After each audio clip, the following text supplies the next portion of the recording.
Hello and welcome to another live Wrestling with Johners, and this is the first of 6 WrestleMania specials over the next 10 days to celebrate WrestleMania season. And we're live across Facebook, we're live across YouTube, we're live across Twitch. I'm going to introduce my special guests very, very soon, but over the next hour or so we're going to have a really fun look back, a special retro pay-per-view review of WrestleMania X7, WrestleMania 17, whatever you want to call it. A lot of people's favorite WrestleMania of all time. Some might say, and some might consider, the greatest WrestleMania of all time. But first of all, I want to introduce my guests. From work, the left side, Nik Towers. And Nick, you've been going for a couple of months now. You're just about to release episode 9. You've had a really fun ride, some successful episodes. How are you doing, my friend? And tell us a bit about your podcast. I'm all good, dude. Thank you so much. Obviously, thanks for having me on. Yeah, as you sort of say, episode 9 is dropping on Sunday. Still pretty much a baby in this whole fish of podcasty goodness. But yeah, loving it. And yeah, hopefully long may it continue, and hopefully they'll just keep getting better. Yeah, and you've interviewed, I think your first episode, you interviewed Mark Haskins on your first episode, Nick, and that's pretty special. Yeah. I remember you chatting to me over Facebook Messenger and you were saying you were pretty nervous, but the nerves have kind of like subsided with each episode that's passed. You've interviewed RJ Singh, Sean Only, the guys from Paramount Wrestling up in Liverpool, and many more. You've done some spotlight episodes as well. So you're really finding your niche and doing some really good stuff. So if you haven't kind of listen to Nik Towers and work the left side, please do so. Nick will have the opportunity to share all of his kind of socials and where you can find his podcast a little bit later on. And then on to my second guest. This man needs no introduction, but I'm going to introduce him anyway. Now, he's the man that normally does all the introductions, to be fair. He's TNT Extreme ring announcer, Mr. Mike Maddog Angus. So, Mike, you've been on the show many times before. How the devil are you? Absolutely brilliant, John. It's great to see you. Great to see you, Nick, as well. I hope everyone's had a good Friday today. Yeah, absolutely. So Easter weekend, I hope you've got them hot cross buns ready and them chocolate eggs ready very soon. But we are in the midst. This is the start of WrestleMania season for Wrestling with Johners, and we've got a hell of a 10 days to come. 6 live shows, starting with this one, a special look back, a retro pay-per-view review of WrestleMania X7. Now, guys, I've got to ask you, is it WrestleMania X7 or is it WrestleMania 17? How do you like to pronounce this show? How do you normally announce it to yourself? 17, Mike. That's it. Yeah. I always used to say 17, but then when I've watched it back again this week, I saw them quoting it as X7 so much. When I've been writing notes and stuff, I've wrote X7. So yeah, and even like putting it on Facebook earlier today, I put X7 on that. So I've sort of slipped into that habit straight away. So yeah, they refer to it so much as that, but I sort of find myself going, straying in that direction a little bit now. So Indeed. Well, over the next 10 days, I'm going to bring up a little graphic. Let's hope that modern technology does its thing. There we go. We can see that over the next 10 days, we've got a busy show. Obviously, today, Friday the 2nd, myself, Nick, and Maddog going to be giving you a fun retro look back at WrestleMania 17. Then in 2 days' time, Sunday the 4th of April, there's going to be myself and George McKay from Straight Talk Wrestling. We're going to be having a watch-along special. Now, George has done these watch-alongs with me before. We're going to be looking at one match in particular, and that's from WrestleMania 25, Shawn Michaels versus The Undertaker. It's not the one, the streak versus the career. It's the one before, considered the greatest WrestleMania match of all time from WrestleMania 25, 2009, if I'm not mistaken. And we're going to be kind of giving you a full commentary of the build-up and the storyline to that match. And then we're going to be hitting play live on air, watching this match with you guys. You can watch it with us, and we'll be talking through the match. And then when the match is finished, we'll talk about all the aftermath and how the feud continued on to next year's WrestleMania. So that's myself and George on Sunday, 3 p.m. UK, 10 a.m. over on the eastern side of the US. Next Friday the 9th, we are going to be looking at night 1 and night 2 of NXT TakeOver Stand and Deliver. Nick, I think you're involved in that panel as well, so that'd be really good fun. 8 p.m. UK, 3 p.m. Over on the eastern side of US. The following day, Saturday the 10th, just a few hours before the first night of WrestleMania, we'll be having a WrestleMania 37 predictions / preview of the show. We'll be looking at all the matches that have been announced for night 1 and night 2, and myself and the panel will be giving you a rundown of who we think will win or do well in those matches. On Sunday the 11th, we'll be giving you the full rundown of night 1's show, and that will be 3 p.m. UK, 10 a.m. Eastern time over in the US, and that'll be night 1 review of WrestleMania 37. And the following day, Monday, the 12th of April, we'll be giving you our full rundown of night 2 of WrestleMania, and that'll be at 8 p.m. UK, at 3 p.m. over on the eastern side of America. So there we go. Let me try and get rid of this graphic, and it's just the three of us again. Fantastic. So guys, when I first approached you about helping me with this look back at WrestleMania 17, pretty much dead on the 20th anniversary, which is pretty cool. But starting with you, Nick, what was your kind of initial thoughts? Was it a WrestleMania that you would watch every so often, certainly to get you excited for that coming year's WrestleMania? Is it something that you would think about quite, with fond memories? But what was your initial thought of WrestleMania 17 when I first approached you? Yeah, I was all for it, dude. I am one of the people that classes it as probably the best Mania. Ironically, it was the Mania that started the decline. I think it just went downhill after that Mania. So for me, this was the pinnacle of just the WWE for me. Yeah, absolutely. And Maddog, I'm sure you're a big fan of WrestleMania 17, 20 years ago, yesterday, as a matter of fact. What were your thoughts when I approached you about coming on this broadcast to talk about that show, my friend? Great, John. I thought it was a really good idea. Yeah, as Nick said, it's probably one of the, like the pinnacle of the Attitude Era, really. Austin and The Rock main event, you can't go wrong with that at all. A lot of people say it's their favorite Mania of all time. I watched it live at the time. I think 18 and 19 were both really good as well. I watched both of them live at the time. And, looking back, we spoke to a few people earlier today on the internet. Gordon Heard reached out. He said 30 was his favourite. James Richards said 31 was his favourite.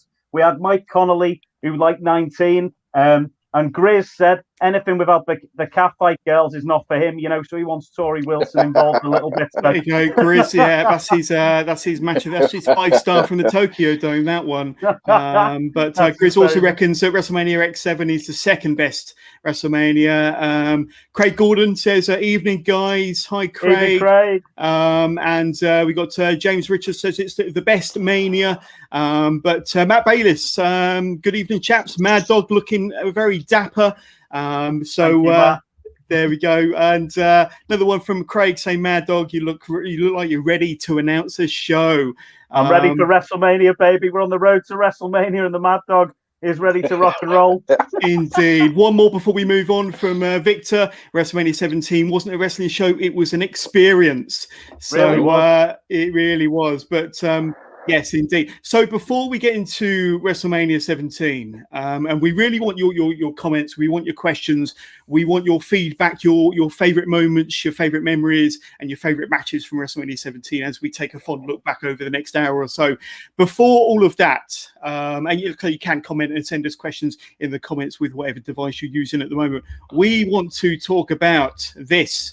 Chris Jericho appeared in a kind of a teaser trailer on all WWE social platforms just a couple of hours ago. He will be the next guest to appear on Steve Austin's Broken Skull sessions on Peacock and on the WWE Network directly after night 1 of WrestleMania on the 11th of April.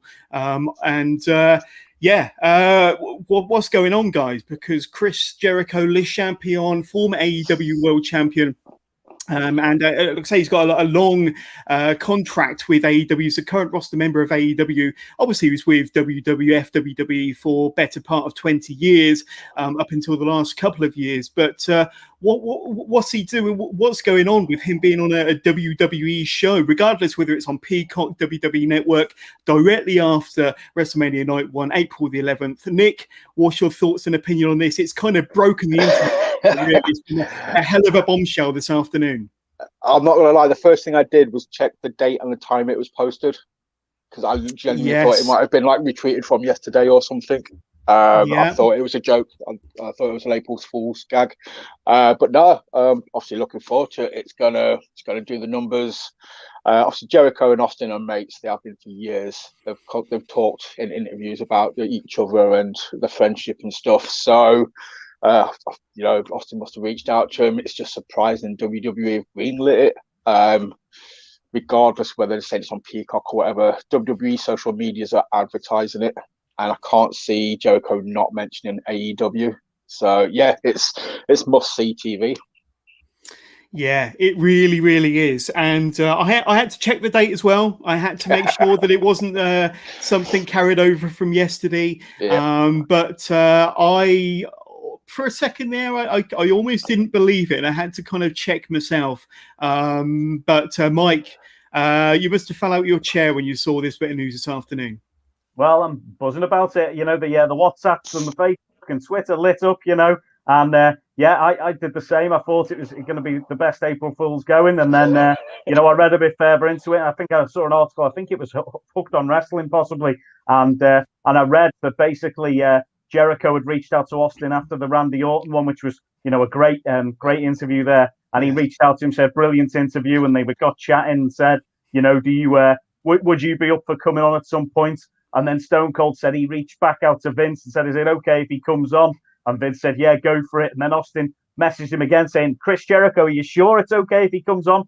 And Vince gave him the go-ahead. So there you go. It's going to happen. And, awesome. It's great for both promotions. The cross-promotion between them will be a good thing. It's WWE have obviously learned from when the last invasion, that's been rebooked to death, hasn't it? But you never know if there's another invasion, if this is the start of it. It could be. You just never know. That secret door, or whatever it's called, is open now, isn't it? The forbidden door. That's it, the forbidden door. The secret garden. Craig just corrected me. It's after night 2 of WrestleMania, so my apologies there, getting the dates mixed up.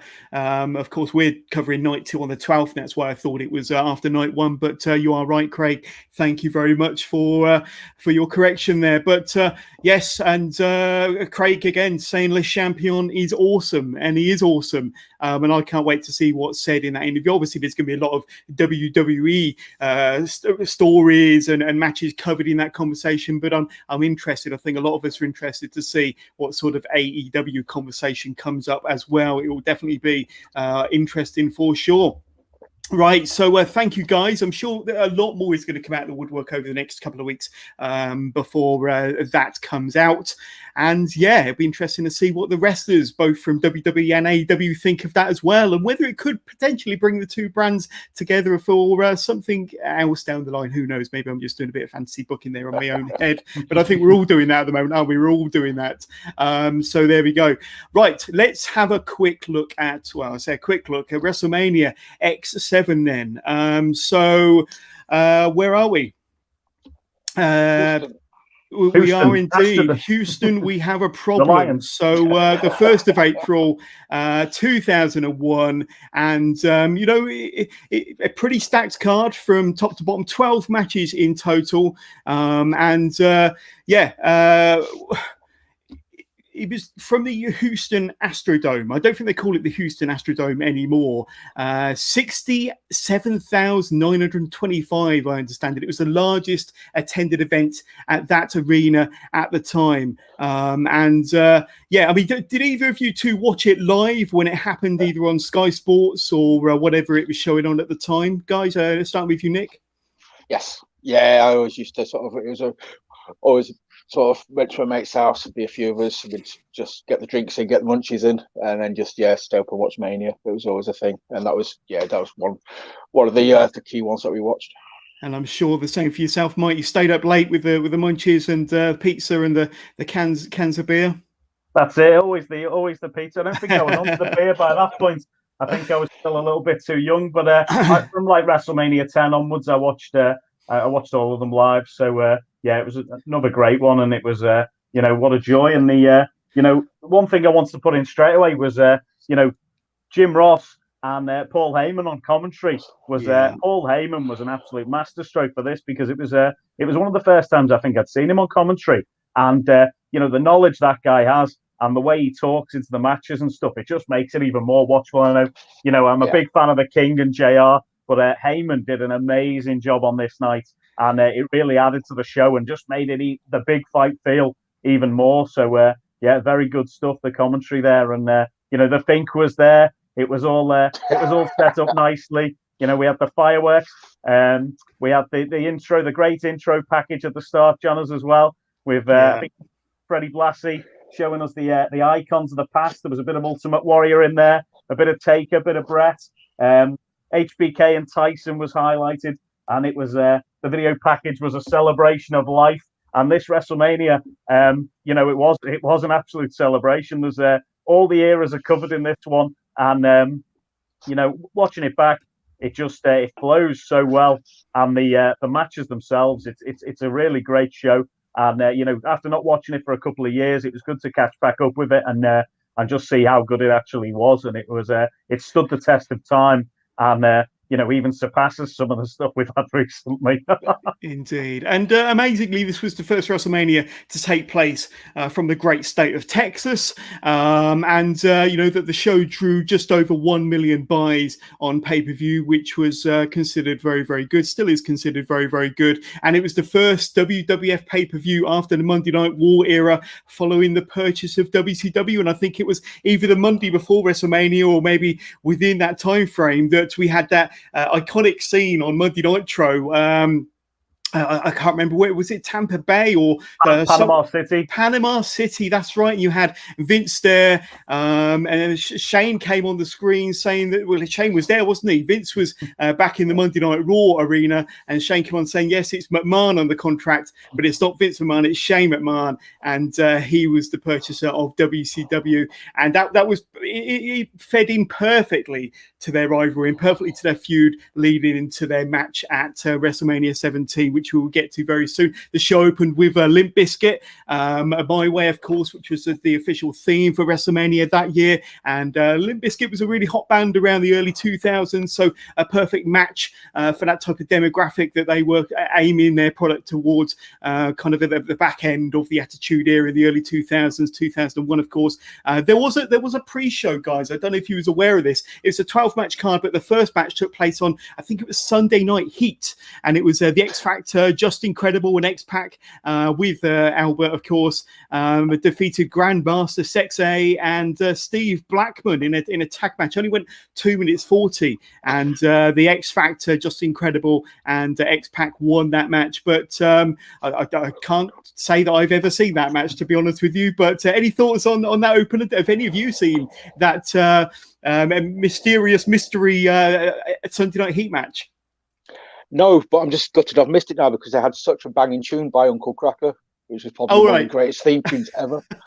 But X Factor, no, I never knew it existed, and I don't feel bad for not knowing it existed. No, exactly. And I had to kind of look that one up. It's not a match that I've seen. But shall we go straight into the first match then, gents? Because it was a hell of a match to kick things off for the Intercontinental Championship. Chris Jericho versus William Regal. I think it was Regal the champion going into this one. But watching this one back this week, I love the reminder of the feud and how the storyline went in the lead up to this match, with Jericho doing his business in the teapot of William Regal, and how Regal was going to not let Jericho besmirch the commissioner's name at WrestleMania. I loved all of that stuff. The feud and the character work, the storyline ahead of this one was absolutely fantastic. I'm watching this match back today reminded me, also how physical this match was as well, which is going to be a theme of WrestleMania 17, because a lot of the matches were very physical and very stiff, as we will describe very, very soon. But as I said, there were some pretty heavy suplexes in this one, especially from Regal. Regal also demonstrated my favorite submission hold, the Regal stretch. Really, really loved that move. But after ramming Regal's head into the exposed turnbuckle, following up with a bulldog and a lion salt, Jericho hooked the leg, got the pinfall, and became the new Intercontinental Champion. So, guys, give us your thoughts in this opener. As I said, it was very physical. Only went about 7 minutes, but for what it was, I thought it was a really, really good opener to kick off this WrestleMania. Starting with you, Nick, then, my friend. Yeah, Jericho's always said if he wasn't in the main event, he wants to be the first one out the curtain to set the bar to sort of lead by example. And I think this match is a really good example of that. As you say, it's only 7-8 minutes long, but it's stiff. Both guys know how to work that style from obviously time in Japan and stuff like that. So they don't hold back. And also a nice little bit at the end where Regal was out of position after Jericho hit the Bulldog.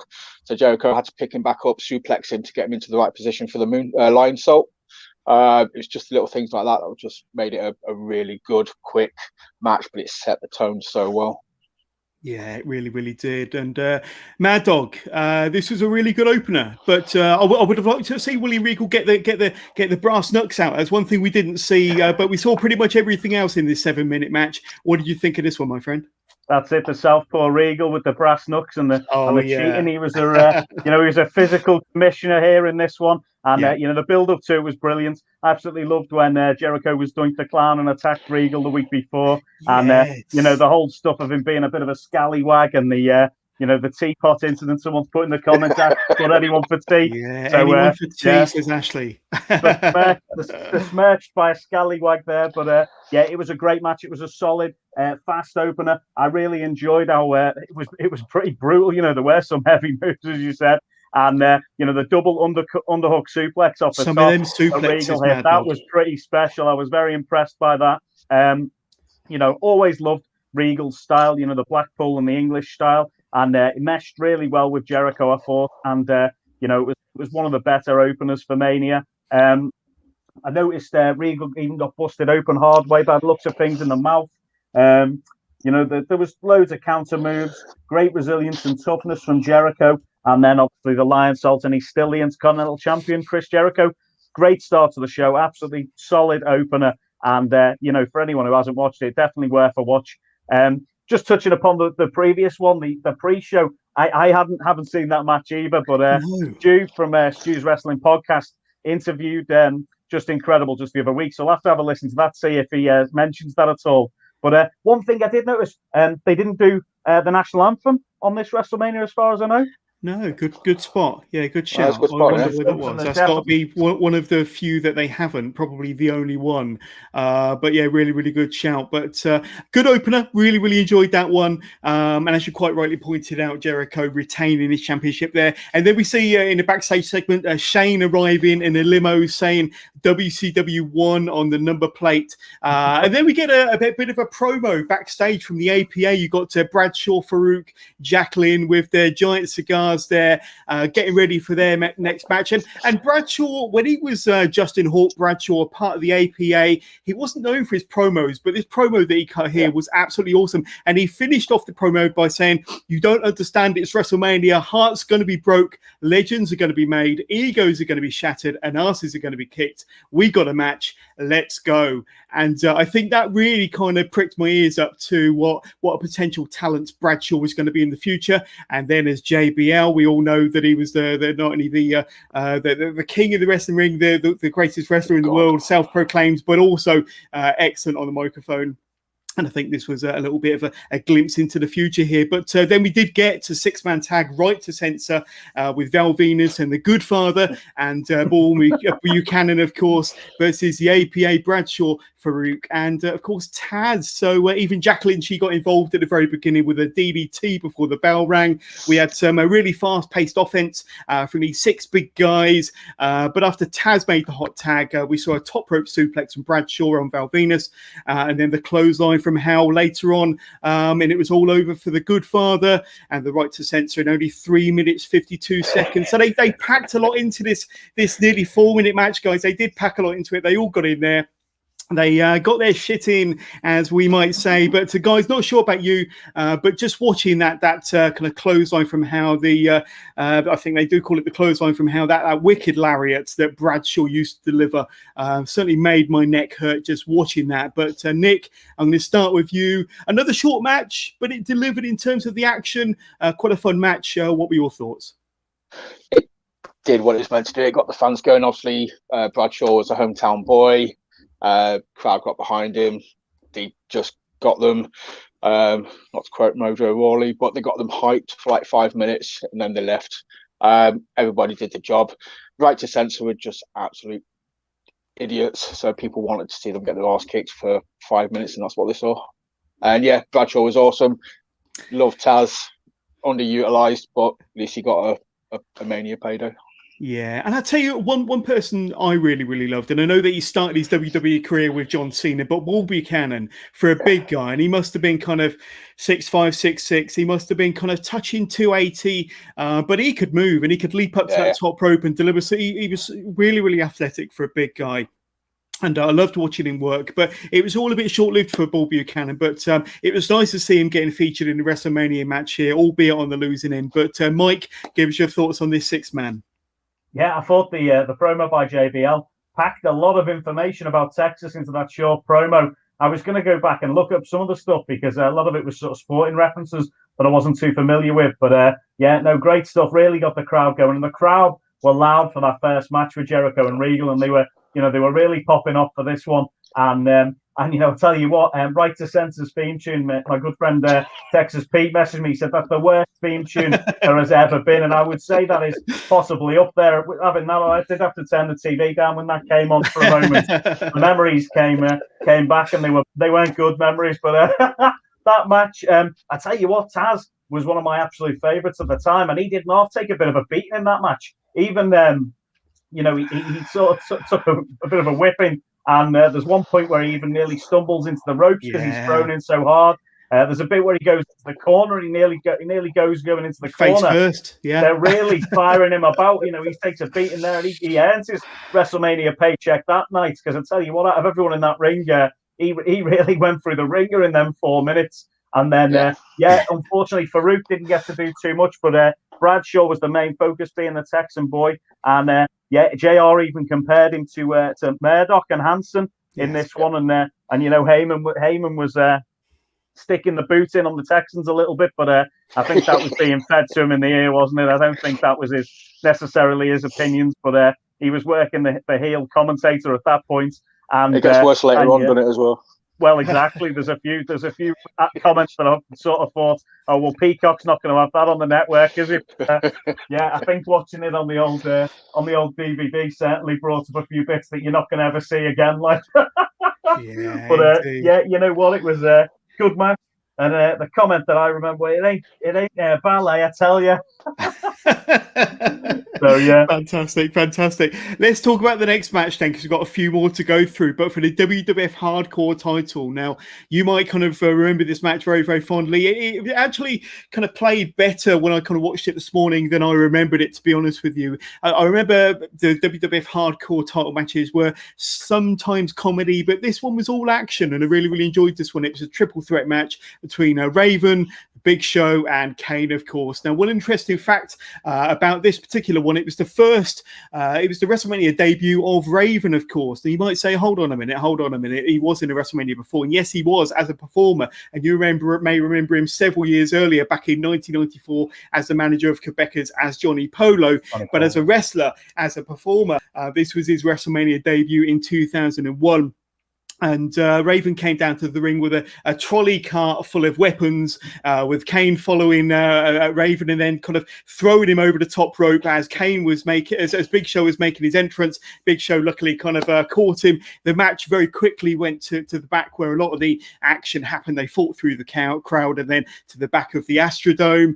Kane threw Raven through a window, and he got slightly cut up from that throw through the window. Big Show tosses Kane through a locker room door, and then both men kind of throw each other through a plasterboard wall. That was good fun. Raven gets into a golf cart or a golf buggy.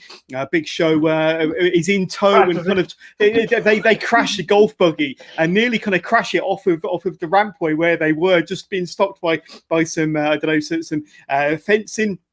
And then Kane follows suit with the second buggy nearby and nearly runs poor old Raven over in the process. We see Raven's arm quite badly cut up from the window spot a few minutes earlier. All three stagger back onto the stage, and then there's Big Show about to press slam Raven off of the stage when Kane came with a big boot, sending them both crashing through some part of the Regal part of the stage down below. Kane follows it up with a big leg. The referee gets down, and counts three. We've got a new hardcore champion in the big red monster Kane. So this was a really fun match. New hardcore champion, and a very physical match. Like I say, sometimes the hardcore title can be quite reminiscent of the 24 title, where they're all chasing each other around the arena. This was quite a bit different. This was one of them serious hardcore matches between three good wrestlers, and they pulled off a really, really good match. Some fun segments, lots of weapons, lots of innovative uses of the building as well. But Nick, starting with you, I know you're a big fan of Raven. You've done a spotlight episode on Raven recently, but what are your thoughts on what we're down here then? Well, first thing is, obviously, when you mentioned the golf cart bit, they were like literally, I think, about 3 millimeters or 3 centimeters away from the main power cable. Yeah. And they just literally nearly ended WrestleMania 17 there and then. Like, it was just so close to cutting the power to the building. So, yeah, that definitely would have made Raven more unpopular than he already was at that point, probably. But awesome match. I just thought it was great. I just loved every part of it. Like you said, a massive stand for Raven. Just on the spotlight episode, I think he fit this match perfectly. And they were using golf carts before golf carts were cool, before Kenny Omega, before Matt Hardy. So yeah, fair play to him. Yeah, and that second golf cart that Kane was driving, it came to a skidding halt before running over poor Raven. He was very, very close to being being roadkill there. And Ashley kind of backs up what you just said about the golf cart nearly kind of ending the show. But Mike, I enjoyed the hell out of this match. What about yourself? Yeah, I'm a huge fan of hardcore wrestling, the WWF at that time. Obviously, I spoke to Al Snow the other week, and he was talking about one of my favourites, which was St. Valentine's Day Massacre, when they went down into the river. This match was a little bit different than that. One thing you notice a lot is that a lot of the matches were set in a way where they worked their way back for a particular route and the stuff happening on the way. And when I first watched this, I thought it was too much, where it was obvious where they were going with stuff and what was going to happen. But then when I watched back this more recent time, I actually enjoyed it a lot more and didn't find it as clunky as I first had. I think it was the fact that I didn't really have Big Show and Kane down as being like hardcore wrestlers at the time. I didn't have them down in the same bracket as Raven. I would have rather, had them maybe in with like Al Snow and, a couple of the ECW guys. But then watching this, it works a lot better than it really had any right to. Kane and Big Show both do a good job. There's they go through partition walls, they break mops, they go, Raven takes that through the window. That's great, and the only thing that really stands out that was a bit of something that I didn't enjoy too much was when Big Show gets shouts something at Kane and he catches him with a Google and he gives it all that. And I remember when I went to I think it was when I went to WrestleMania 28, Cody Rhodes cut a promo on Big Show and was taking the mick out of how he hadn't had a WrestleMania moment. And that clip of him getting goozled by Kane, it just kept getting repeated, bleh, bleh.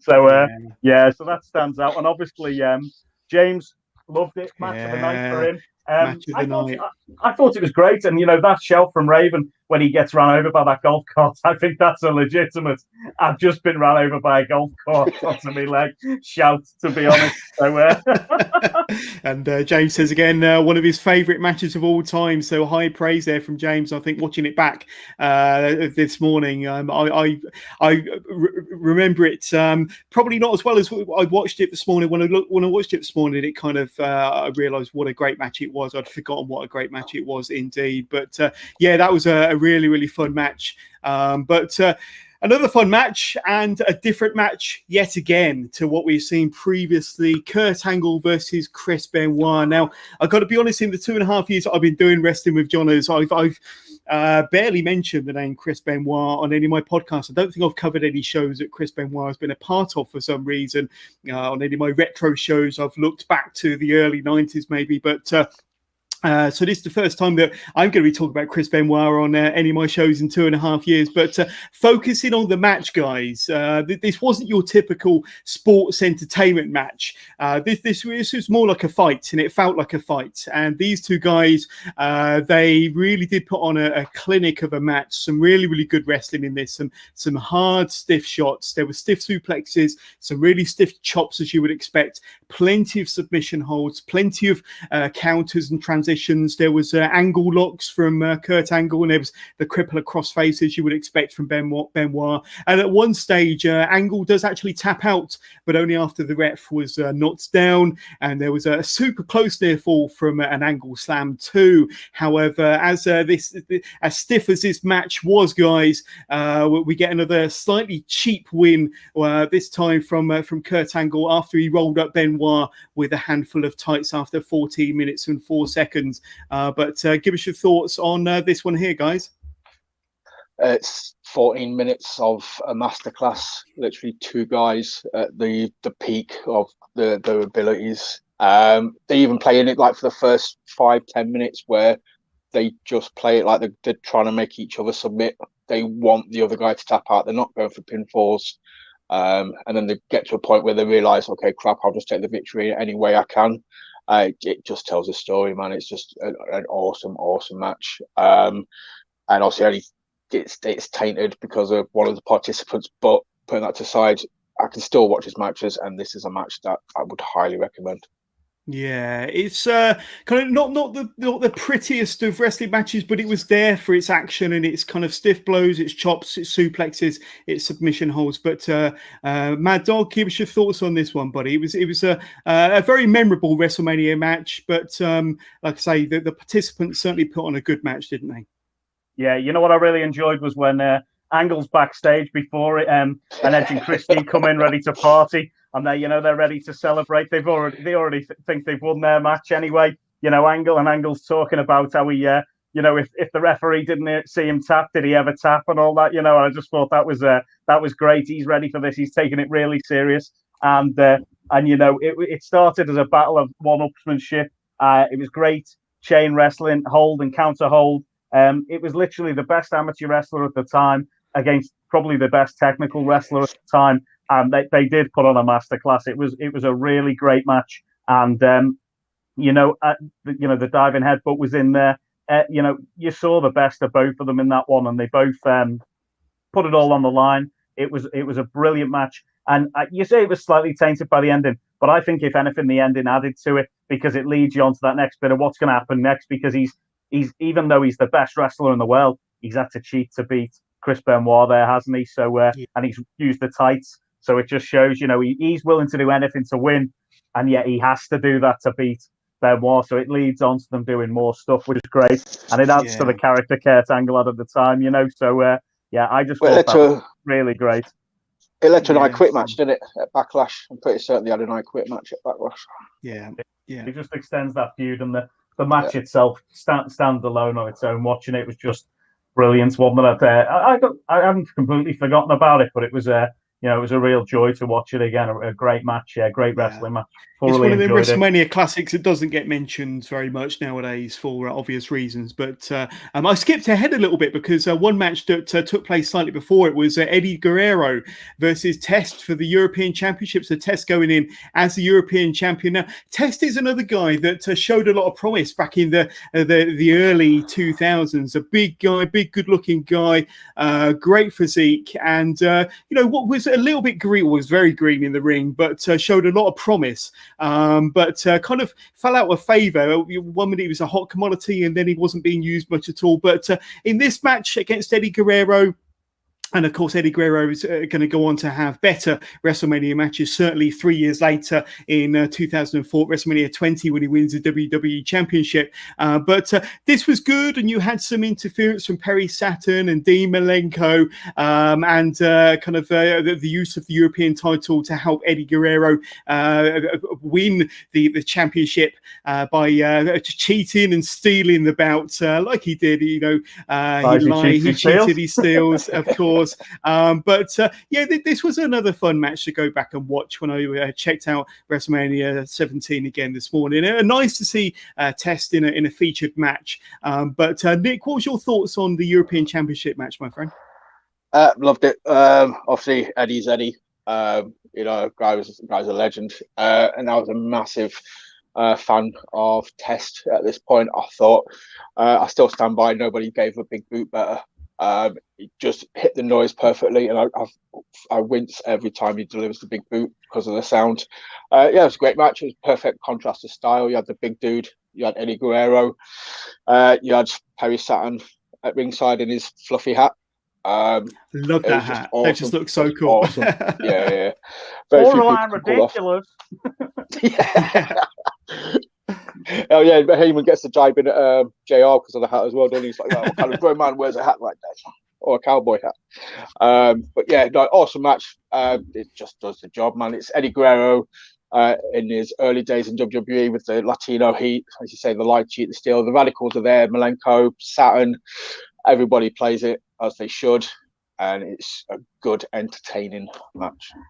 Yes, indeed. And speaking of entertaining, we see William Regal head back to his Astrodome office, only to find Harvey Whippleman, Kimchi and Kamala on top of Regal's desk, holding a picture of the Queen Mother, and William Regal shouting at Kamala to get down off his desk. It doesn't get any more ridiculous, but any more fun if you're a wrestling fan. And Kamala jumped down and ran off with the picture of the Queen Mother while William Regal was just wondering what the hell had just happened to his office. But that was quite fun and always good for a laugh, William Regal. But then we went on to Ivory versus China for the WWF Women's Championship.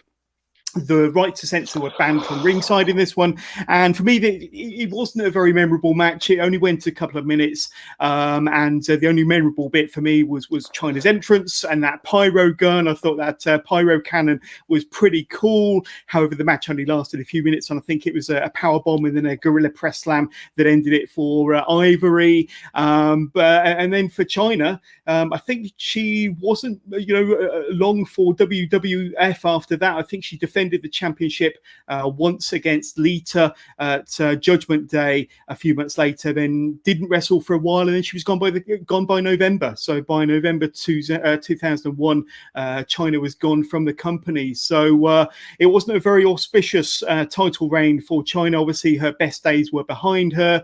She was out of the company in a few months' time. But Nick, any thoughts on this one? I just feel bad for Ivory. She was a genuinely awesome female talent, just an awesome talent, and she just got fed to the wolves in that match. Whether it was a last ditch attempt to appease China, to make her happy before she walked, don't know. But yeah, it's just a nothing match, and I felt Ivory deserved better. Yeah, and Mike, I mean, there's not a lot to be said about this one, but any thoughts when you watched back China versus Ivory this week?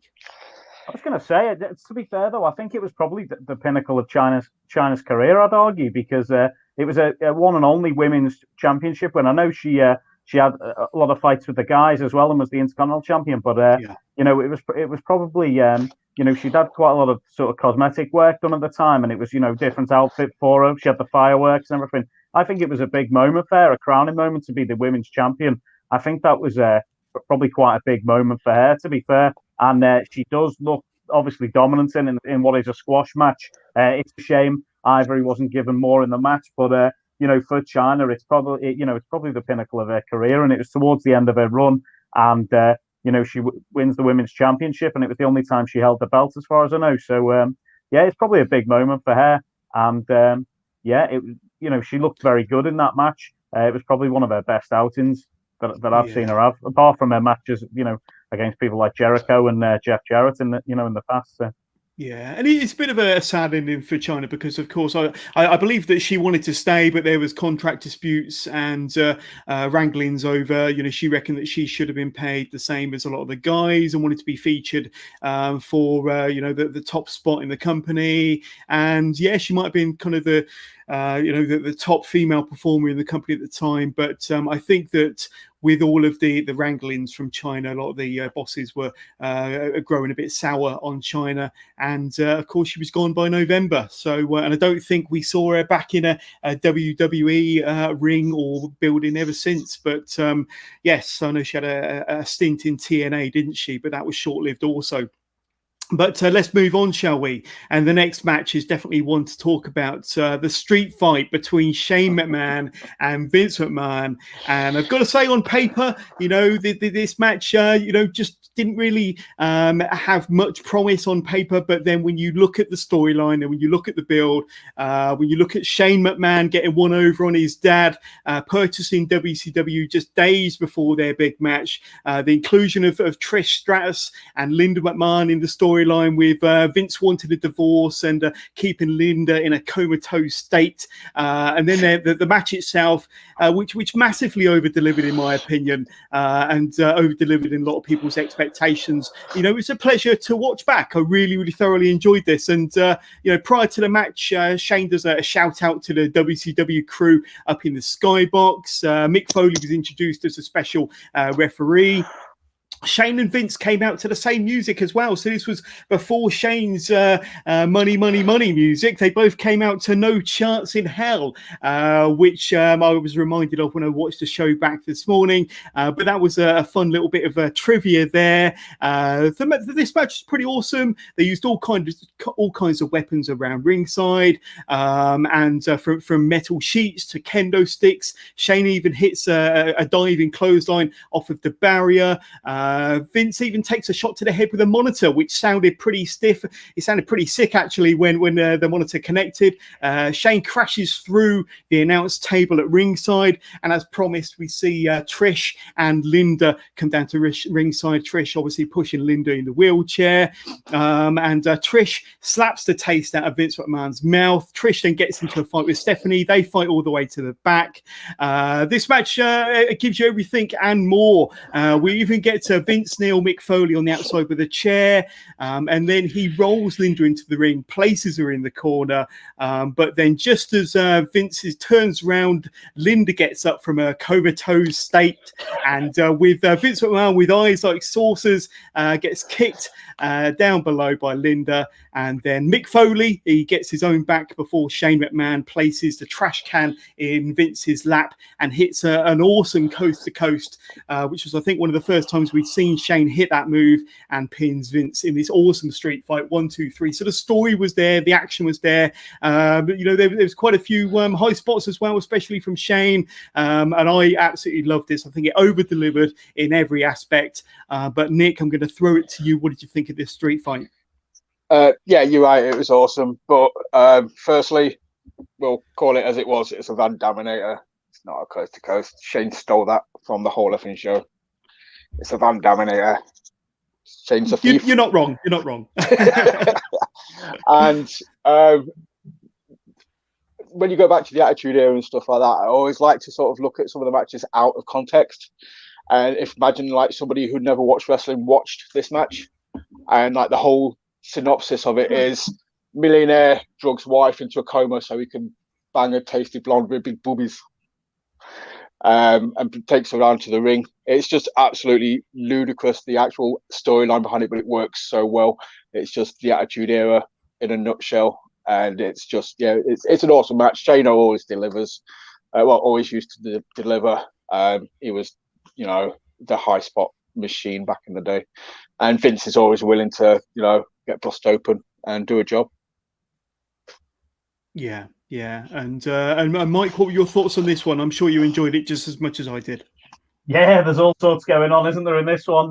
One thing that really stood out was when Linda stood up. It was probably the loudest pop of the night, wasn't it? It was a huge pop. Was huge. I was just watching it and I thought, what? I glanced away for a moment. I thought, what has just happened for that sound? It was standing up. I was like, oh, here we go. So, yeah, somebody said that's the loudest pop you'd ever heard on Twitter earlier. And I thought, well, Triple H MSG was pretty loud. But Linda McMahon standing up off that corner was, that was deafening. But there was all sorts going on. Another thing that I thought was a bit strange was the random WCW wrestlers were there. It was a bit of an odd bunch, wasn't it? I think it was Lance Storm, Mike Awesome. I saw humorous there. Stasiak. Yeah. Stacey Keebler as well. Don't forget Stacey Keebler. Keebler, yeah. Scarbo. I think I saw Billy Kidman as well. But there was a few spare seats there as well. So I don't know if someone had popped to get a beer or on the merch stand or something when Shane was waving to them. But I don't think they were expecting that shot on camera, were they? But the match itself was great. But my notes is just hilarious for this. Shane crashed and burned through the announce table. Trish with Linda. Linda's up. Now Trish is slapped. Mick. Everyone's getting slapped, and all sorts going on. It was great. It was, as you said, the Attitude Era. It was all happening, and Shane put his body on the line. He crashed and burned through the table. Great move, and he did his coast to coast, which is Van Terminator. But it was, it was entertaining stuff, and I enjoyed it. It was good fun, and I think one thing that stood out about this show for me, WrestleMania 17, is that it just seemed to be like there was something different going on in every match. Every match was decent for what it was. It was each one had its own story to tell. It had a build up. It had a story. It told the story. It delivered. There's other times when you compare other manias to it. I enjoyed 23, but then I think of Kane versus Khali, 2 Hall of Famers. But that match was, the worst match I'd ever seen live in my life. And there wasn't really, looking back at it, probably the worst match, as you guys mentioned, was probably China Ivory, and that was just because it was a squash match. But for China, it was a huge match for us. So and even that was presented well and told the story. And, I'd argue that for that reason, this could very well be one of the best WrestleManias, if not the best, just because everything delivers. Every match is watchable, the whole show, And, I've seen a few of the comments coming in. People love the show, and the stuff that happened, it's 20 years ago. And to me, it seems like yesterday watching it. It could have been yesterday when I watched it back, except for obviously the audience. The audience is a huge part of this WrestleMania as well. They really bring it, and it makes me even more excited for Mania this year, where we're going to have a crowd in as well, and it'll add to it again. So it's great to see. So but solid match. Agree. Yeah, absolutely. And like I say, every match kind of stands up 20 years later, most definitely. But really, really fun match. And let's talk about TLC 2, shall we? The Hardys versus the Dudleys versus Edge and Christian. There was quite a lot of action in this one to get through some iconic moments, some snippets that we still see 20 years later on virtually every single WWE highlight reel. But this was TLC 2. Obviously, TLC 1 was in SummerSlam the year before, 2000, and say WrestleMania 2000 had the original triple threat ladder match, which was absolutely awesome and kind of gave birth to this concept of TLC and the tables, ladders, and chairs. And this was TLC 2, and some might say the best kind of three-way match between these three teams.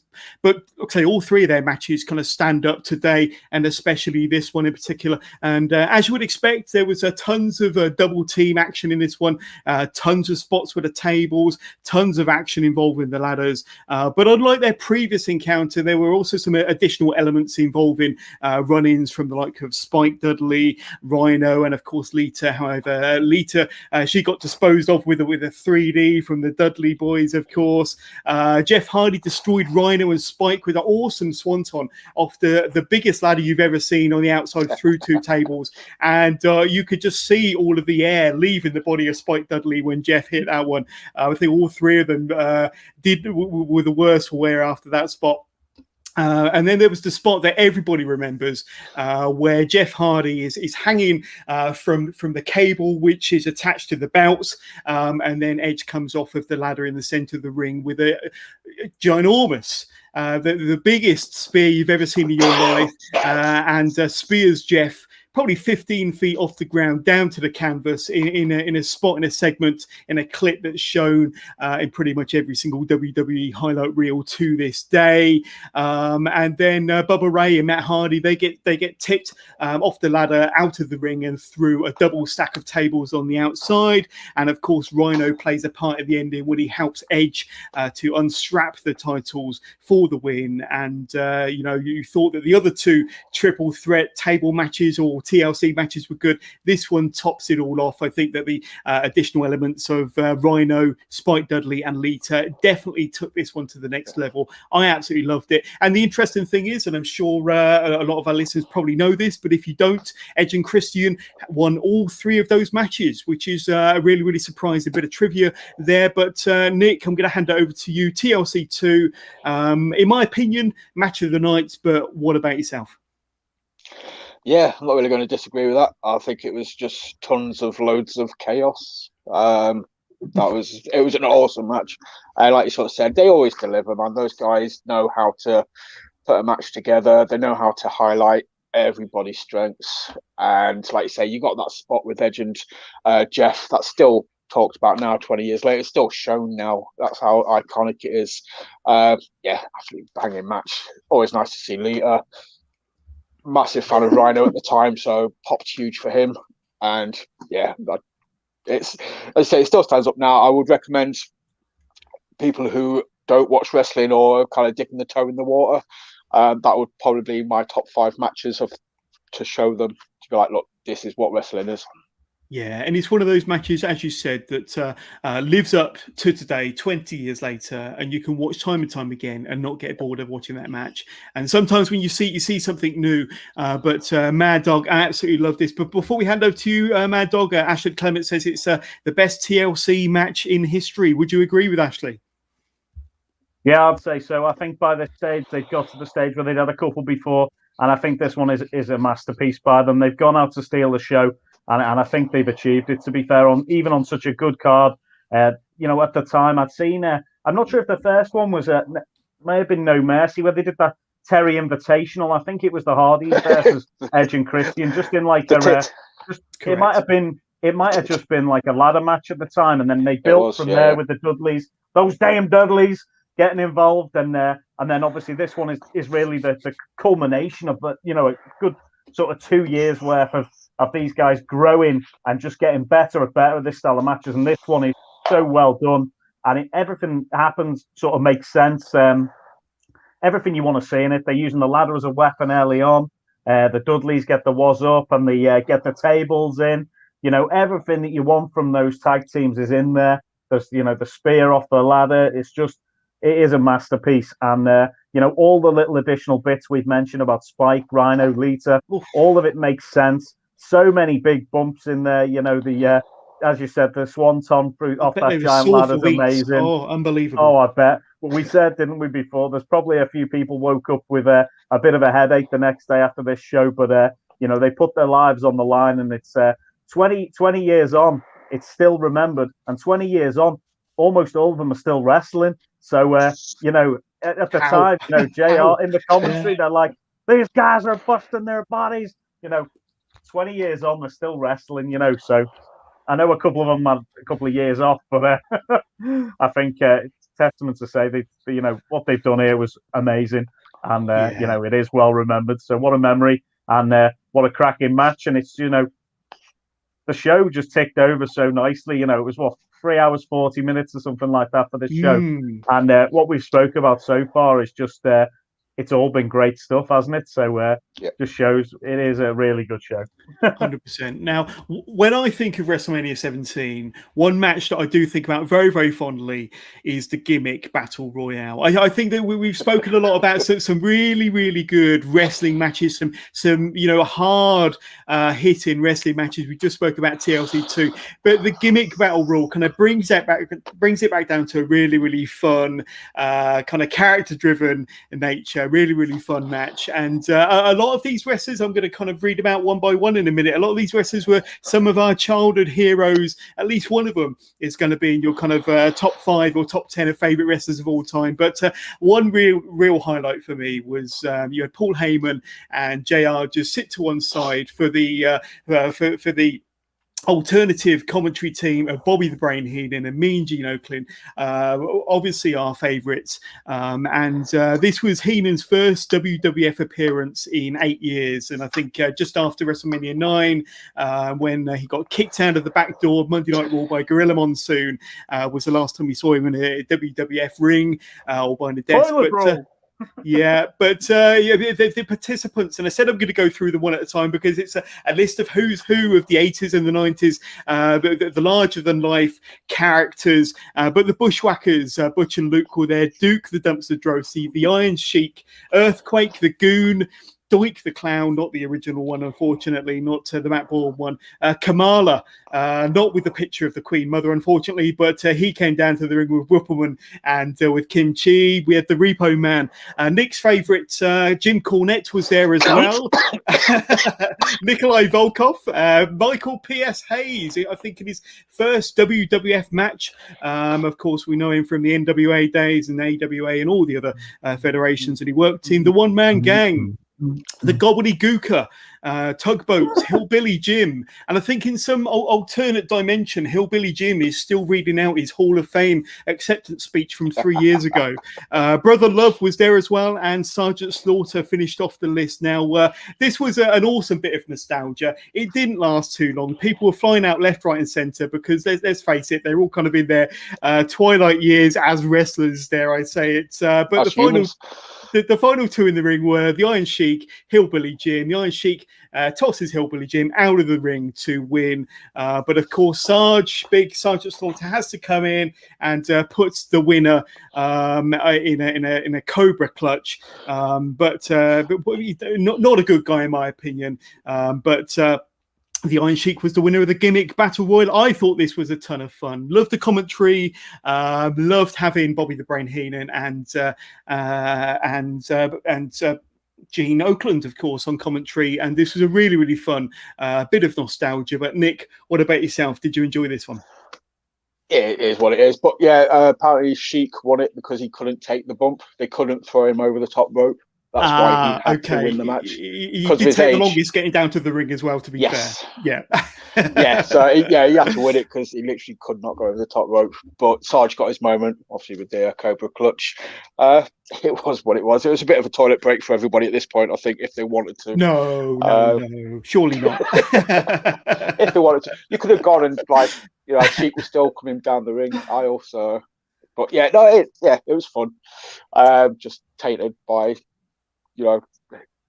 him with the tennis racket.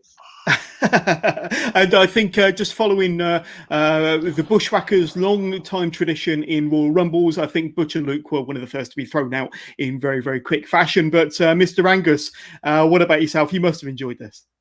Yeah, absolutely loved it. It's probably the longest the Bushwhackers lasted in a Rumble, to be fair. More than likely, yeah. But yeah, I absolutely loved it. I was lucky enough to meet Bobby the Brain Heenan just before he passed away, and what an absolute legend he was. And it was brilliant with him and Gene on commentary there. Absolutely loved that. Interesting stuff. One thing that according to Bobby the Brain Heenan, Iron Sheik should be arriving at the ring next year at WrestleMania 38. So I hope somebody's kept that in mind, because if Iron Sheik does make it to the ring next year, that'd be amazing, wouldn't it? Bobby Heenan would have been right after all this time. So I do hope someone from WWE remembers that moment. But yeah, it was great. It was a touch back to the golden era, and it was nice to see all those guys get a moment in the spotlight. Who was Doink that night? It looked like Brooklyn Brawler, was it? More than likely, yeah. I think, yeah. Interesting stuff. Michael P.S. Hayes, love a bit of Bad Street USA. Oh, yeah. What a legend. And obviously, Barry Darso as the Repo Man. Barry's a great guy. Some of his stories are amazing. The Repo Man, yeah. Couldn't believe it. The Quake eliminated Tugboat. After Disasters had wanted to. We should have. That's exactly. Boo, come on, what are you doing, Quake? But when Doink went out, that was probably the biggest boo of the night, I think, in the Astrodome. When Doink went over the top rope and his feet touched the floor, that audience was not happy with that elimination. I think they had their eyes set on Doink winning that. But but Sheiky Baby won it. When I was in Miami, Sheik thought I was his waiter in the hotel, which I thought was brilliant. So I had my suit on. I went up and said, "Hi, Sheik, nice to meet you." And he goes, "I'll have the pasta and a glass of wine." I was like, "No, old Sheik, no, I'm not a waiter." Oh, that's awesome. With this get up on there, I probably could have been, couldn't I? Fantastic. But yeah, very disappointed in the sore loser. Sergeant Slaughter having to go back in with a camel clutch. But one thing I would have liked to have seen, instead of tugboat, can you imagine if the Shockmaster came down instead and fell down in his way down the ramp? That would have been even better. That would have been a better gimmick. Maybe they offered that scenario to big old Uncle Fred, and he said no. But that would have been even better in my book. But we're heading towards the end, and we're on to the semi-final match, the semi-mains. So the American Badass, The Undertaker, against Triple H, of course. And this is the first of 3 WrestleMania matches that these 3 had, of course, at WrestleMania 17. WrestleMania 27, and one that you were at, the Hell in a Cell, WrestleMania 28, Mr. Angus. So we'll talk about that in a moment, because I know that you've been up close and personal with that final encounter between the two. But you may remember that this match had an excellent build with Stephanie getting a restraining order against Taker. Kane almost throwing Stephanie from the stands, which set up the match. Triple H putting a sledgehammer to Taker's Harley Davidson. And in another highlight, we got Motorhead playing Triple H to the ring. I thought that was a really, really cool entrance for Triple H. The American Badass had a huge pop when it came out on his Harley Davidson, of course. And as suspected, Triple H tried to bring the sledgehammer into play early on. Poor old referee Mike Chioda, he took a bump and a bit of a beating early on from being squashed in the corner and then being stomped down by Taker to take him out of the match. We didn't see anything from Mike Chioda until... as well. Yeah, absolutely. He really went through the ringer, and he was down and out until the very nearly end of the match. But the two, Taker and Triple H, they brawl through the crowd, they brawl through the arena up to the mixing desks and a camera platform where Taker chokeslams Triple H over the top of the camera gantry onto the floor, where Taker follows it up with a big elbow. It looked impressive from the camera angle inside the camera gantry, but then from outside it only looked like maybe a 4 or 5 foot drop. But the match gets back into the ring, and the referee is still out, and both of them, it's an all-out fight between Taker and Triple H. Taker even nails a tombstone, but the referee is still out because of his handiwork from earlier on. Taker gets busted open from a sledgehammer shot to the head, but after another last ride from Taker, the referee counts to 3, and the Undertaker, blood covered and all, is 9-0 at WrestleMania, and the Undertaker rides off into the Houston sunset. So I thought this was a pretty good match. Kind of rewatching it today, and I forgot about them fighting in the crowd and the camera gantry and all the action there. Really, really good, very, very entertaining stuff. But Mr. Towers, did this live up to your expectations when you rewatched it this week? Yeah, I think it's one of those. They weren't fighting out into the crowd that much at that time. Kind of thing. They did it occasionally, and this was one of the first times where I remember them going into like where the tech areas, like say the camera gantry and stuff. And it was great. It seems to be the forgotten match though between Taker and Trips. Everybody remembers the other two, but very few people remember this one for some reason, even though it's from WrestleMania 17. Yes, awesome match, and it was awesome to see Motorhead, but Lemmy forgetting the lyrics or making the lyrics up kind of spoiled that bit for me. I was just like, oh, dude, that should have been amazing. But then I was just like, oh, Lemmy, he's probably just done too much Jack Daniels beforehand. But it was a banging match, and it just worked really, really well. And for a forgotten match, it's definitely there. And it was the birth of the streak as well. It's because JR acknowledged Taker's 8-0 at Mania now. And I think that's the first time they acknowledged the streak. Good spot, yeah. No, very, very good.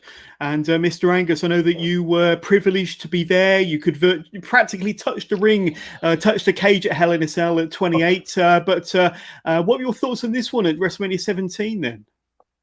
Loved it. It was a bit of a forgotten one for me, actually. I did watch it, and then it wasn't until I watched it back I realised how good a match it actually is. And there's a lot of stuff in it. You know, as we said, a lot of the matches on the card are so different. There's different stuff going on each one. They really did well with this card to keep it so varied. And this one, you know, the Motorhead entrance, I know Lemmy forgot a few of the words, but it was still awesome to have Lemmy singing him out. And, you know, the game, that was one of my favourite theme tunes ever. Triple H was my absolute favourite at the time. And, you know, just loved that. And Undertaker with the rolling theme, it fits so well with the American Badass character, didn't it?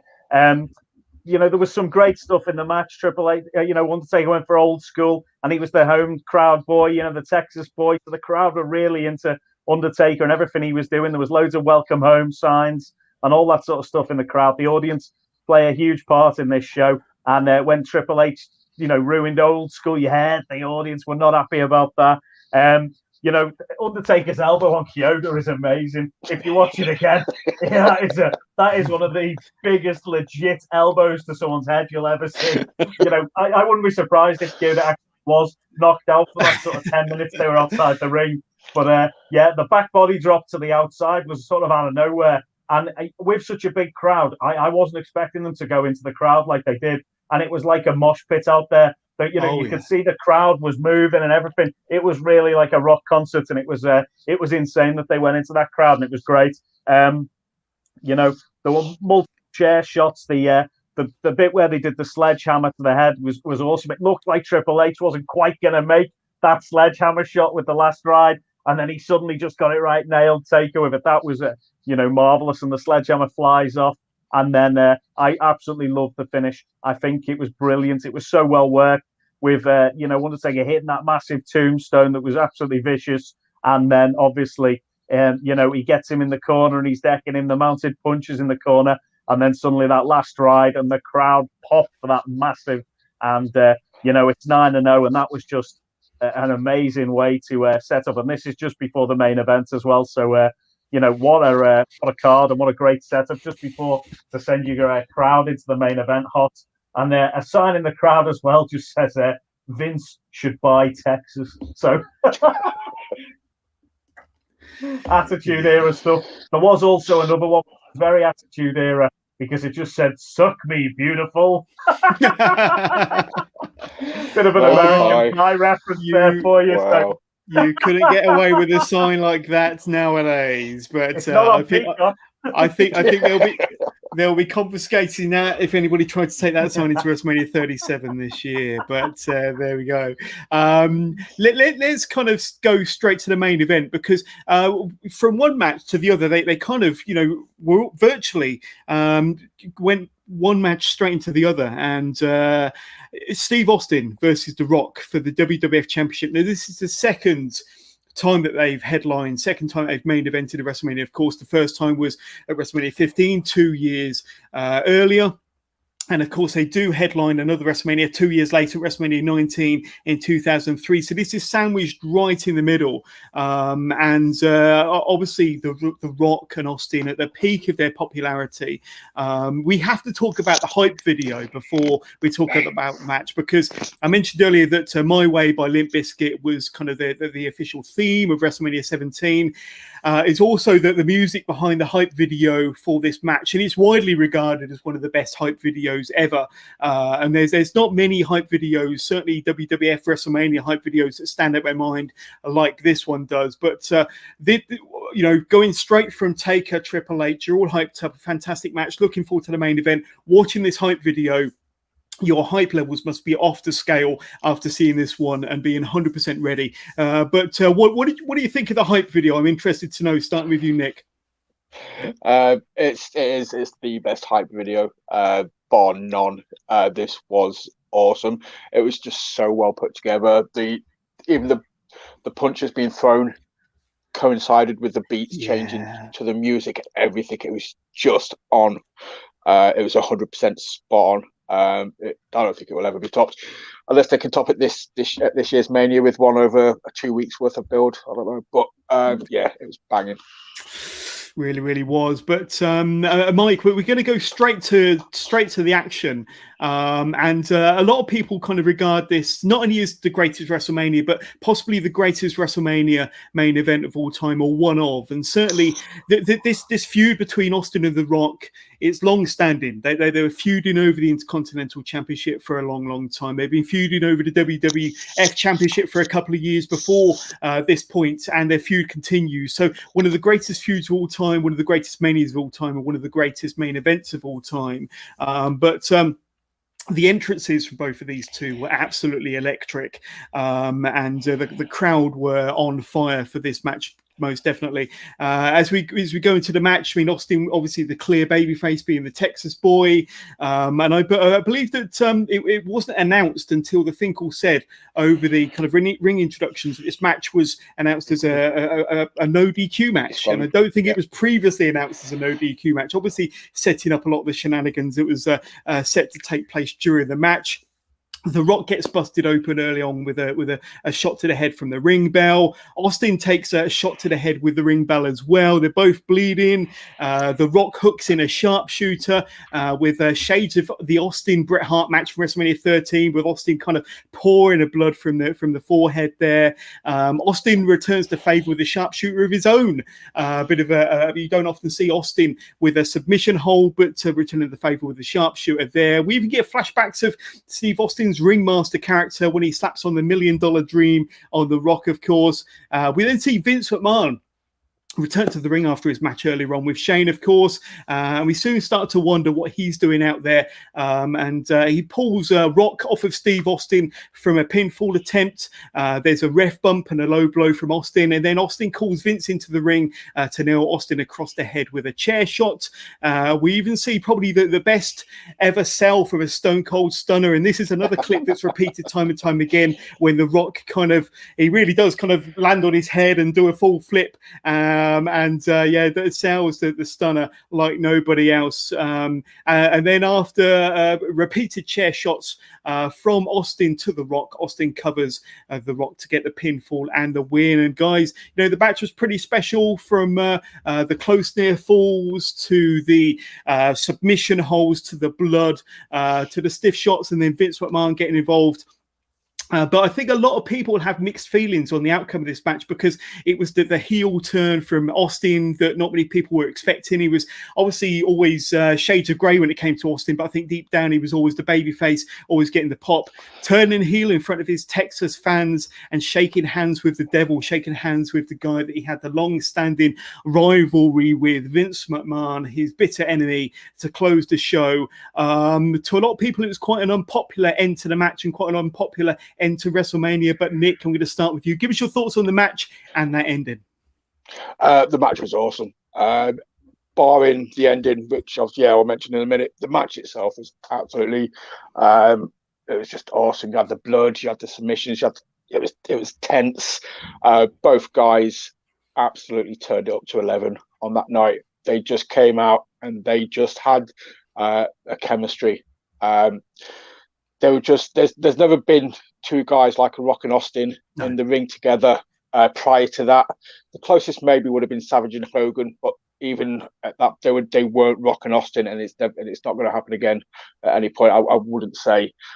They just had this chemistry. They were just so in tune with each other, and it was lightning in a bottle that night. Let's say the crowd was awesome. Obviously, Austin being a Texas boy, the crowd were just going for it, which is why obviously they expected the heel turn at the end to have this. I don't know if they wanted booze or whatever, but there was no way nobody was booing Austin that night. You might have got, there was a one or two, but he still got cheered. They still popped for him winning the title, regardless of whether Vinnie Mac was there. It was just, it is one of the, I don't know if it's the best main event, but it's definitely up there. It's probably top 3 main event matches. And Mr. Angus, what were your thoughts on this one? Was you disappointed when Austin shook hands with the devil, with Vince McMahon, and turned heel in front of his home crowd? Give us your thoughts on this one. Oh, it wasn't expected, was it? Certainly, but that match is another masterpiece. And from the very start, the hype video, a lot of people speak about that one. I loved there's a few hype videos that I've enjoyed. Saliva at Survivor Series for the original Elimination Chamber is another good one. And there was some absolute cracking hype videos, but that is right up there. As you said, when they're hitting them punches, and it's perfectly in time with My Way by Limp Bizkit. Great tune. And, there's stunners, there's rock bottoms, there's beers getting spilt, and, just that whole build-up was excellent. The entrances are great. I would have, the Disturbed Austin entrance, didn't they? I would have preferred his classic entrance for that one, but I get what they were going for at the time. The Rock's entrance is insane. The camera shots on that are amazing. They must have used the boom cam for that. And, to see them shots panning around the crowd with just the crowd going mental is just, it makes you realise how much we missed it last year with having no fans in. To see shots like that was just insane. And one thing that's really missing out of wrestling nowadays, the pyro is great on this show. And also the flash bulbs. You don't have cameras anymore, so there's no flashes going off. All the flash bulbs going off was insane in the crowd. It looked amazing. And, you really miss that these days because no one's got a flash on the phone, have they? So, that's the advances in technology stole us of that flash bulb pop. But, there's so many great moments in this match. The first press, literally the crowd, it's like a Mexican wave when he hits that first press at the start. They pay homage to their last couple of matches they've had. There's so many things back and forth. The Rock's hitting stunners. Austin's hitting rock bottoms. They even do the sharpshooter versus sharpshooter. They do the Hitman Roddy Piper finish from WrestleMania 8, which is, I know, Stewie Palmer's absolute favourite moment. At one point he says, "You can't stop the Rock." They do the Brett, Austin WrestleMania 13 submission match. A lot of callbacks. Yeah. So many, and that's great to see. I think I love the nostalgia, and just everything they do is great. Austin's a legend in his own hometown. The crowd's hyped for it. Vince is down. That chair shot they hit is absolutely vile on the Rock. It's shocking. And just it's the betrayal, but it's that Austin will do anything to be that champion. He is that guy. And just JR's commentary on it with Paul Heyman, they tell a story, and it's a masterstroke by them. And when you feel the pain in JR when he's saying his soul to Satan himself, Satan himself. Brilliant commentary, and it's just the perfect ending to what is a great pay-per-view. And I just think that Rock and Austin, you're never going to duplicate that. They are just at the absolute pinnacle of sports entertainment there, and two of the best guys ever. And to have them going against each other that many times, and at just such an event in Austin's own hometown, and everything, it's just perfect, wasn't it? And it is such a good end to the show. It might not be the best ever, but it's definitely up there. It's one people will remember forever. So it's special, and I hope everyone enjoyed it. 100%. And as we start to wind down this special episode of Wrestling with John, as I look back on WrestleMania 17, I've got kind of a one question. It might be two questions rolled into one here for each of you, and I'm going to bring it up on screen. But what was WrestleMania X7 the greatest Mania of all time? And starting with you, Nick, was it the greatest of all time? And if not, what do you believe to be the best WrestleMania? Yeah, I say it is. I generally wind people up and say 19 is sometimes, because 19 is a good one, but as Mike said earlier, 17 is just on money. Every single match means something. It delivers. There's not a bad match on the card. I'd say even the China match is for a purpose. It crowns her the women's title. That's like it's trying to launch her into that division. It's trying to elevate the women's division. It is. People can argue it. People can say other manias are. I know Mr. Hurd said WrestleMania 30.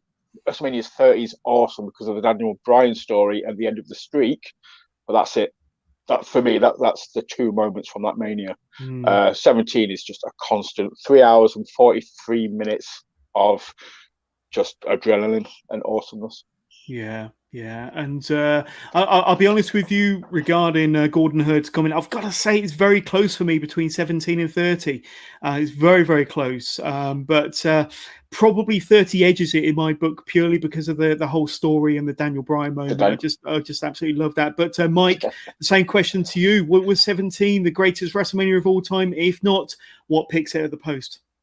You know what? It's closer. There's a few I love.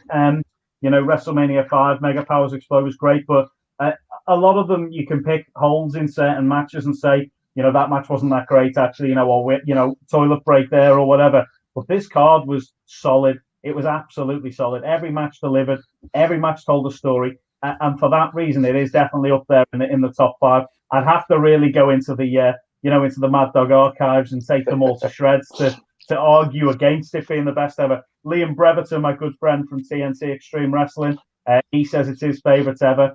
Benjamin Boone, the Bachelor Benjamin Boone, credits the main event in this one as the reason he became a pro wrestler. Really? And I know so many of the of the wrestlers I speak to that they have all seen this pay-per-view, and this is one that a lot of them say is their favourite ever. So it's hard to argue against it. I loved 23 because I was there, but obviously then you've got Kane and Carly that you've got to bring up, and I was also at 28, which I absolutely loved, but that had the Maria Menounos incident. So there's stuff you can pull apart on each one and say it's not the best ever, but this is an absolutely solid show. It's brilliant to watch, and everything is moving forward. It's not just all culminating at WrestleMania. They're still carrying on, but they've built up to it so well. Some of the feuds have built, obviously, from Royal Rumble, and even before that, they've been building up. And that's something I feel is a bit of a lost art, as well as that promo video, My Way, that builds up that main event so well. It's a bit of a lost art. They don't make them as good as that anymore. They're not using these great rock songs and getting these songs that people want to hear. And, it's a bit lost in wrestling, and I'd like to see that come back in. Them great tunes with videos made of the matches to hype up the feuds. And they're producing so much content at the moment that I think they've lost their way a little bit with this, even the storytelling. There's stuff happening going into this Mania. It's like, why is that happening? Whereas on this Mania we're talking about now, 17, it's been built from the Royal Rumble, and every week stuff has advanced. Go on, Nick. It's because they're not rewriting the shows at the last minute. Back then, they probably had a long term. They knew where they were doing. There was, somebody leading the ship, and there was no rumors of Raw being rewritten like 2 hours before it goes to air, kind of thing. I want a plan. I want direction. I want storylines. Yeah. I want to see it all culminate at Mania, but still be spinning off into different tales for the next year, because that everyone's watching that show. They want to see all this finish. And they want to see everyone move on to either a different feud or, like Benoit Kurt Angle on this one, they've got to fight again because that's not settled. He's cheated to win there. Makes sense. Carry on. Exactly. There we go. Oh, I'll buy that pay-per-view then next month. And it's one of them. That's how the business works, and that's how you're moving forward. You want to get more viewers to watch your product. So I don't know whether they rest on their laurels or whether it's a ship without a captain. I don't know, but. I'm looking forward to WrestleMania this year still, but I want to see them things back in it, storytelling, just the feuds making sense. Come on, don't have him fight him just for no reason. Because he said he wants a fight. That's it. I want to see it with a build from Royal Rumble to WrestleMania for a reason. That's that's why we're watching. And I still you look back at this and you think, oh, that was such a good show. And everything's got a build up to it. Every match had a little storyline to it. Even Chyna and Ivory. Chyna had broke her neck. The right to censor had broke her neck, and then she hurt it again, doing a handspring a little bit later just to elongate the feud to get it to Mania. It's just it all made sense, and exactly. That adds to it at the end of the day. And the more stuff like that we can see, the better. I think so. Yeah, 100%. It was the culmination of fantastic storytelling, great builds, fantastic matches, great characters and feuds. And it probably was at that time when WWE or WWF back then, they weren't quite the Eve yet, were kind of at their peak, in my opinion. Yes, 97, 98, 99 were great. 2000 was great. 2001, I think, gave us the best WrestleMania, because I think that they were there. They were all singing and all dancing, kind of best, in my opinion. But a fantastic WrestleMania. It's been amazing reliving WrestleMania X7, WrestleMania 17 with the both of you. It's certainly one for the history books, and one that kind of just talking to you guys about it now makes me want to go back and certainly want to watch that TLC 2 match. I know that was certainly my match of the night, and a match that I can watch over and over again without getting bored. But before we say goodbye to you two wonderful guest hosts, where can we reach out to you? Where can we say hi to you on social media? First of all, Nick, like I say, we spoke earlier at the top of the podcast about Work the Left Side and all the fantastic stuff and people that you're interviewing on that show. Where can we hear your show? Where can we find out more about your podcast? And where can we say hi to you? You can search for the group on Facebook. Just search Work the Left Side. Find me on Twitter at Work Left. Just search on YouTube for Nik Towers, WTLS. Just come say hi to me on any one of those platforms. I'm just generally always down for talking about wrestling. So, come say hi. I'm not that bad a guy. Yeah, and like I say, you can hear his podcast wherever you find your podcast. So Spotify, Google Podcasts, Podbean, the Wrestling with Jonas Network, Jonas Podcasting Network. Go and search out Nick's stuff there. It's absolutely fantastic. And then Maddog, TNT Extreme announcer extraordinaire. What are you up to? Any plans for the future regarding shows coming back? And where can we say hi to you? Yeah, looking forward to shows coming back. Hopefully, I've got some penciled in now. So June 21st, we've got Superstar Pro Wrestling in Liverpool. So I'm going to be commentating on that show, I believe. Then we've got TNT Extreme Wrestling due back in Liverpool the 26th and 27th of June. So looking forward to those shows. You guys can check out everything I've done ring announcing wise on Powered 4 TV. Make sure to look back at my past matches I've announced. I've been lucky enough to announce for people like Pac, Ray Phoenix, Pentagon Jr., Pete Dunne, Will Ospreay. I love my wrestling, guys. If anyone wants to check me out, I'm doing all sorts of podcasts and stuff leading up to WrestleMania. Be on Bits and Bobs for Powered 4 TV. Obviously, make sure you check out all this stuff on Wrestling for Jonas. Looking forward to watching all that, Jonas. And loving your interviews, mate. Make sure you check out my past interviews with Jonas. Yes, that Intercontinental title draft we did was brilliant. So it was a really fun one. And obviously, my interview I did with you last year did really well with the fans of Wrestling with Jonas. So make sure to check that out. You can find me on Twitter, Facebook, and Instagram. I'm at Angus Maddog on Twitter. I'm just building that. It was 1 year old this week, but I must have about 1,200 friends on that or whatever, so followers even. And the Facebook's going great as well. So just check those out, Mike Maddog Angus. And you can catch me doing all sorts of stuff in June. And up until then, I'll be talking about wrestling and WrestleMania to anyone I can. So Wrestling Travel's due to start their new show in the next few weeks as well. So check out Justin Clapper there and my good friend Stu Palmer. I always mention him. Oh, and Simon. Keep it locked. There we All go. the gang. But, guys, it's been fantastic talking to you. I've thoroughly enjoyed the last 90 minutes. I didn't think we'd go that long, but obviously we had a lot to pack in, 12 matches. And we spoke about Jericho and his pending appearance on Stone Cold's Broken Skull Sessions after night 2 of WrestleMania. Somebody corrected me earlier on. But we'll have to do this again next year when we kind of look back at the 20th anniversary of WrestleMania 18. You never know. But we will definitely have to do this again. I love my look backs at the kind of old WrestleManias, especially this time of year when we all get hyped for the big show itself. But Nick and Maddog, and to everybody watching and listening at home, thank you very much, and we'll catch you all again soon. Thank you.